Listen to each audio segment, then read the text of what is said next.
Hello, everyone. Welcome to another episode of Tech Show with Daryoush. My name is Daryoush, your host. My guest is Robert Blakely, also known as the Blakester. He will teach us sales psychology. And this week, he did not tell me what he's going to do. I think he's going to surprise us. That was a continuation. But before I turn the microphone to the Robert, I I read some news about the new way of scams on the internet, and I think I must talk to you about it. As you know, QR codes are very useful and helpful uh, codes that are available in so many places, on some websites, on products, on some boxes, and using it is very easy. Just point the camera of your phone to it, scan it. If it is a uh, there is a information about a product, it provides those information. If it is about a website, it provides it opens the URL. So many people are using QR codes as their business code, as their business card. So instead of just getting email name, business name, email, phone number, everything, just scan the QR code and it is immediately added to your contacts. But a new wave of QR codes is spreading over the internet, and uh, scammers are using the fake QR codes to take your money, especially your Bitcoins, because there are uh, some apps that you can install it on your phone, and it is you must connect it to your uh, payment gateway account, and you can charge your clients with their phone from your phone. Just it generates a code, your client scans the code, and the payment is made. But there are new waves of these QR codes spreading over the internet that uh, it looks like you are receiving it from a legitimate website, from the uh, bank, from a restaurant, from a company, from legitimate places, businesses. And when you scan that code, instead of redirecting you to the or original website, you are redirected to the website that the scammers has created, and they take your money. Be very careful about QR codes. Make sure that the receiver is authentic. If you receive such QR codes from a friend, from someone that you know, and it's not so difficult, make a phone call, send an email to that person, and contact them through instant an instant messenger and ask them, did you send in such a QR code to me? What is that? What is it about? I always do this. So many times I receive things, emails, links. I contact that person. Did you? I received such kind of thing from you. What is it? What is it about? When I get the confirmation, I say, yeah, this is about this. Okay, I will open the link. Otherwise, just delete it. And one of the ways that you can minimize the threats of the emails that you receive is to disable the HTML, showing the emails in the HTML format. Of course, your what you will see is not nice. A plain text message, links do not work, but this is a benefit because links are not working, scripts do not work. No script is working, so you are safe. But webmails are not safe because in any way they are displaying the content in HTML.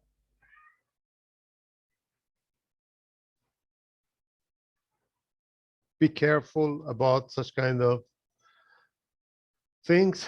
And another news is that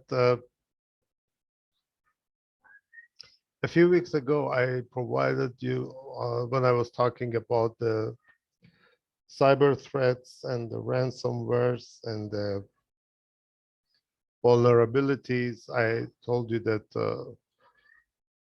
the number of ransomware attacks has been increased by 150%. And unfortunately, many of the businesses do not announce it officially that they are the victim of ransomwares and pay the ransom. But unfortunately, 40% of these businesses are attacked again, and they ask them money again. And I saw another news on the thread post that ransomware payments explode amid quadruple extortion. The number of attacks has been increased, and be very careful about your network, your computer, your website, everything, because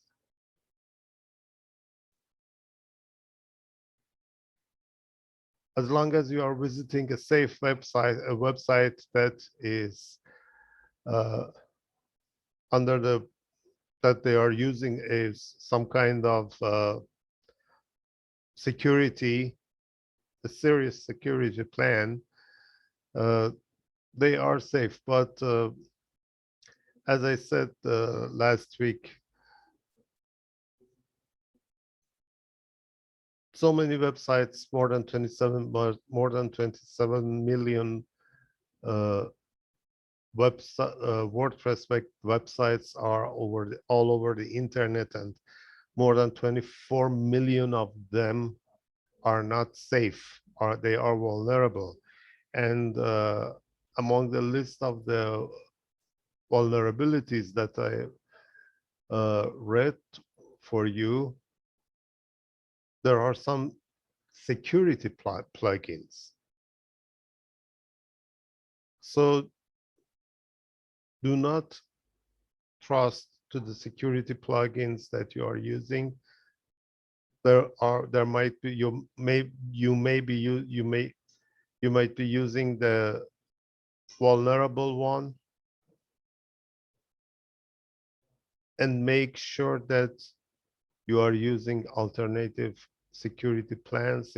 You have alternative security plans, and do remember, computer antiviruses cannot identify all the scripts and malwares that must be running over on the servers.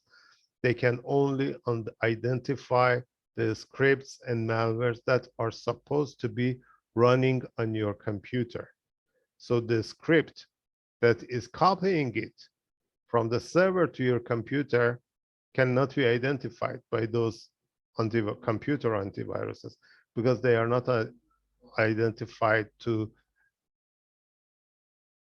they are not designed and developed to identify the scripts that must be running on the server, because your computer is not a server. Be careful.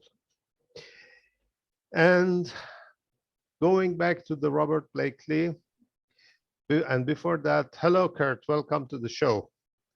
You had some delays. Yep. So I was busy. Thank you. Do you have any announcement for us today?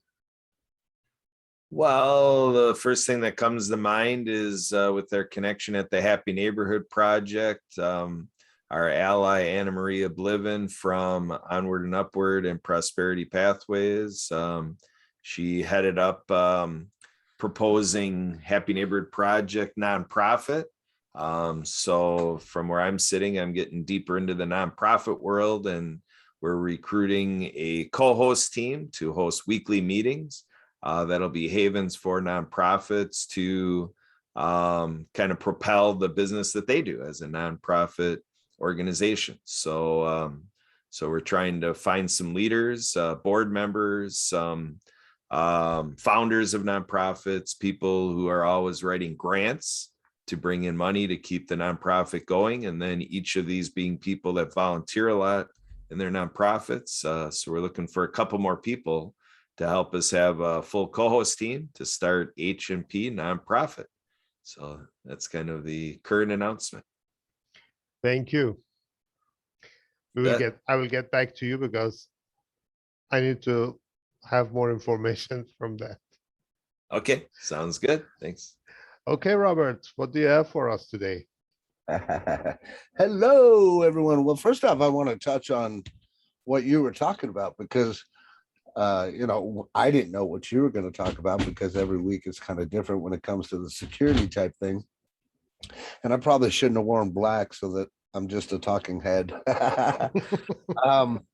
That concerns me a little bit. At the same time, I was thinking why you were talking about that. The reason that it concerns me a bit is because I know one of the companies that I recently joined was called Mobilo card. And I know that I've got a card and it has a QR code on it, and I can have people scan it just like what you were talking about. So then I started thinking, well, that's not good. And then on the opposite side of that, more people are using their cell phones now than they are their laptops, right? Right. So if you're sending a QR code to a cell phone, it's a little damning, if you will, kind of hard to do a QR code while you're on the phone. These QR codes are usually transferred by email. Okay. All right. And in the form of a legitimate, an email that looks legitimate.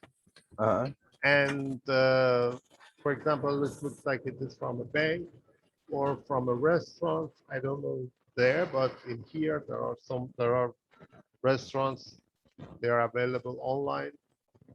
They have online. They accept orders online. Their menu is online. They use QR codes. There are museums before every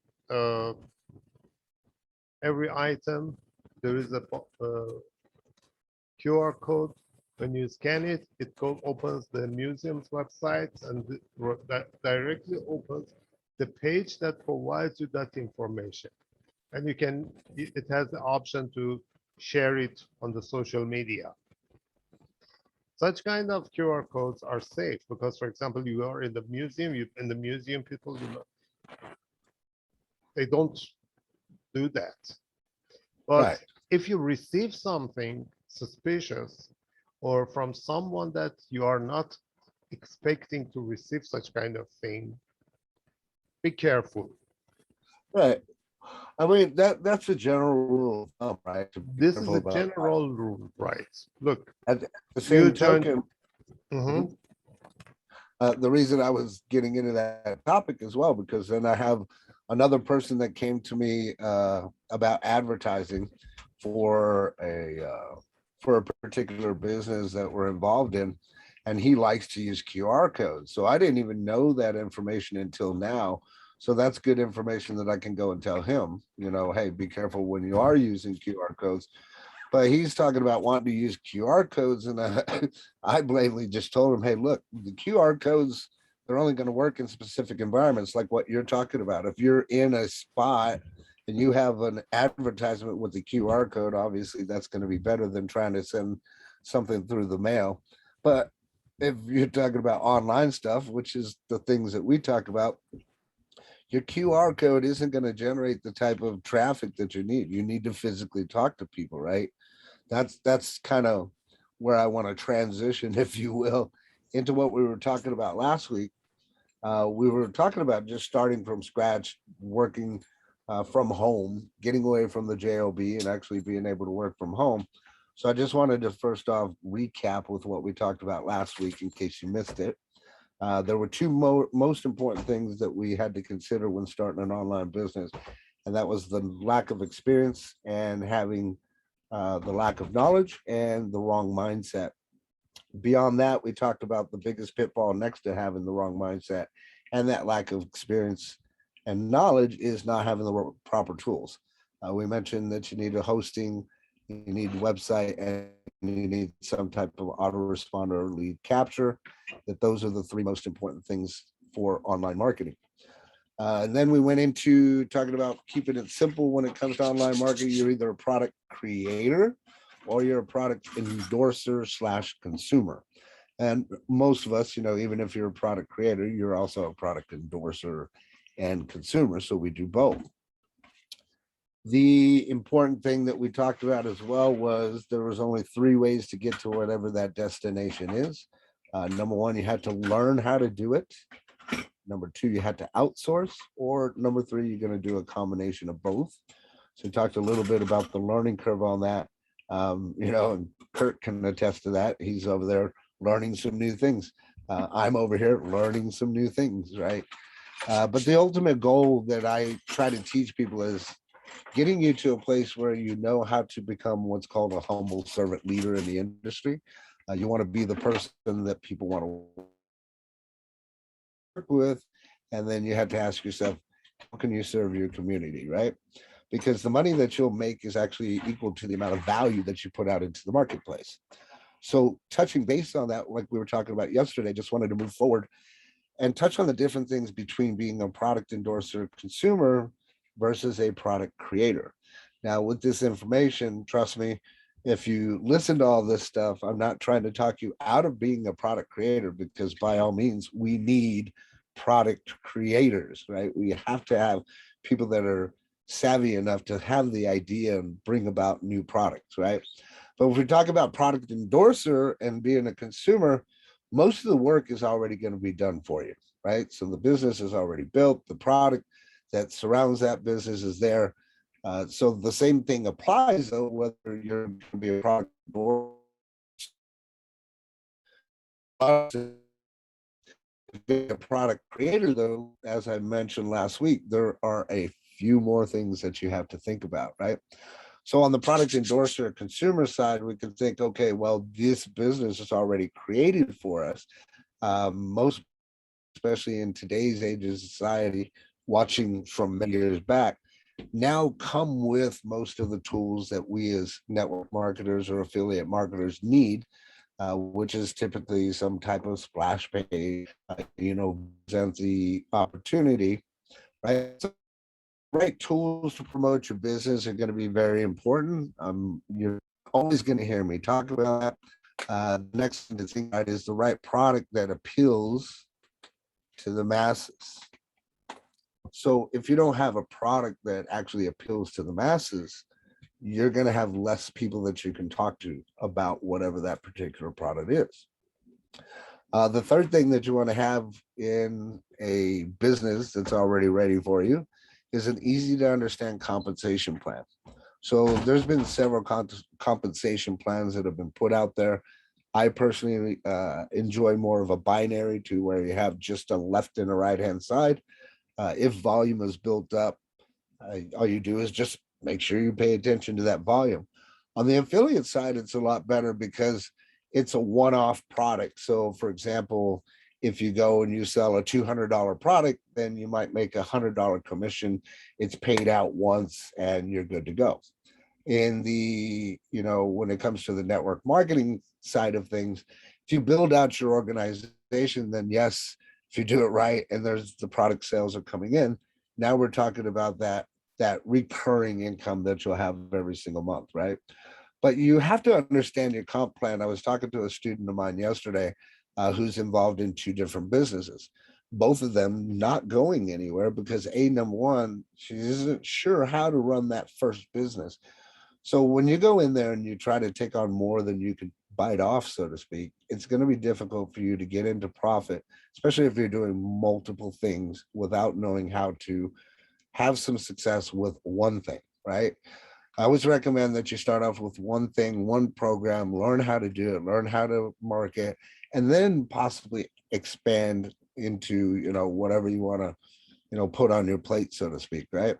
But the compensation plan, if you don't understand what your physical compensation plan is or how to max it out or how to get to the top of it, there's no emotional attachment or even a vision for you to get whatever it is that you're looking for, right?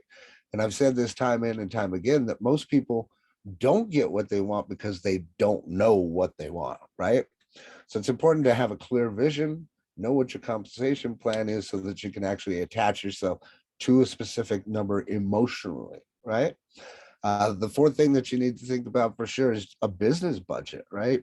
Most people that come online and jump into the online marketing scene of things, they don't even have a business budget. They don't have anything for advertising or maybe programs that they need to buy that will help them create a video or maybe create images for their website, different things like that. You have to have, just like any other business, some type of budget, right?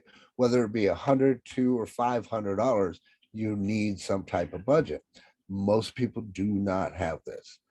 In fact, most people have the extra $100 that it typically takes to have an auto shipment come through, and that's about it. And we've talked about this before in the past. Most families, especially here in the United States, would suffer greatly with some type of accident that would cost $400 or more, right? So it's kind of a sad but true statistic. So think about that. Think about having some type of business budget before you get started. Again, going back to what we were talking about with being a product endorser, it's already done for you. It's mostly a business in a box. So it's just plug and play. You just have to know and understand the comp plan, what the product is, and then how to advertise, and finding your target market. But most of the work is done for you, and they typically have a low entry fee. Now, flipping over to the product creator side, there's a lot more things to think about, but there's some of the same things that we talked about already, the right tools to promote your business. It's either going to be your knowledge or the knowledge of others. And the reason I say the knowledge of others is because last week we talked about PLR. Well, we mentioned it, if you will. PLR just means private label rights. So that means that you buy somebody else's information, you put your label on it, and then you can go and resell it. So doing something like that is kind of cool because then you're not investing in something that you had to pay monthly when it comes to having a product physically shipped to your house, right? But it's either going to be your knowledge or the knowledge of others. I say your knowledge because we go back to the olden days when we would teach people, to find out what their passion was, and then find out if there was a way that we could build a website and build around their passion and then monetize it, right? So if there's something that you know of, like for example, myself, I've done 20 plus years of sales psychology, I can package that. I could take my own knowledge, I could put it into a program, which I have right now, that I sell for $197, right? But it's either going to be your knowledge or the knowledge of others. And then you had to take that time to create that package if it's not already done for you. Another thing to consider, right, is affiliate members. If you don't have a sales team and you're out there trying to do all the sales yourself, it's going to take a lot longer for you to see that success. But if you're able to convince or talk to people that would be affiliates for your particular product or service, then that's going to make your job a lot easier. Now you have to think about commission splits. So what is your product? Is it priced properly so that people can actually make some money off of your product? What are the affiliate tools? You have to give those people those tools, like I mentioned, that you have in a business in a box. They need to have a couple of banners. They need to have a splash page or two, right? Again, same thing with the other side. You have to have a business budget. You have to. And on the product creator side, if you don't have a business budget of at least $500 or more, you will struggle. It will take you some time and you will struggle, guaranteed. The other thing to think about is strategic partnerships, right? So you can now, as with affiliates, find a where your product fits into somebody else's niche, and you can sell it on top of somebody else's product, for example, right? So it's important to think about strategic partnerships. But again, with the product creator, unless it's a PLR and most of it's done for you, you're going to do all the work, right? So you're going to create that box. So those are a few things that I wanted to touch base with you. I know we recapped from last week and then gave you a few more things to think about for this week. And then next week, we're going to dive in a little bit more. My particular goal for all of this is for those that actually watch, that I give you enough value that you can take the information that I'm giving you and put it to use and literally see results. I talked to a couple of other students of mine yesterday, and I'm a person like, I can guarantee results. And it's kind of few and far between when you can actually put a guarantee on things. But if you do the things that I'm showing you, you will see results guaranteed. So that's all I got for you today, brother. Pass the microphone back to you. Thank you. That was very interesting. Our time is almost over. Thank you for joining us and see you next week. Have a good and safe weekend. Bye. Choo-choo, love you. Bye-bye. Bye-bye.